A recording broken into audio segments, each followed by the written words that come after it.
ሰላም ጤና ይስጥልን እንዴናችሁ የጂኤም ኮንስትራክሽን የዩቲዩብ ቻናል ነው። እንግዲህ ዛሬ ይዘንላችሁ የመጣ ነው የአምቦ ስቶን እንዴት ይሰራል የሚለው ነው። ይህ የምታዩት ማተን ይችን የአምቦ ድንጋይዋን በሳሙና መልክ ድሬስ እያደረገ በስነ ስርዓት በአላይመንት በቱምቢ በስኳድራ ሁሉንም ነገር በማከለ መልኩ እየሰራ ነው ማለት ነው። አምቦ ስቶን እንግዲህ ለግዠሪ ለሆኑ ቤቶች የምንጠቀመው የማሶን አይነት ነው።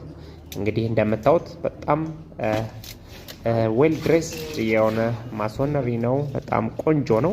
እንደምታዩት ሁለት አይነት አሰራር አለ አምቦ ስቶን ላይ ስሙዝ እና ቅርጥፍ ይባላል። የምታዩት በዚህኛው ሳይድ ቅርጥፍ የሚባለው የአሰራር አይነት ነው።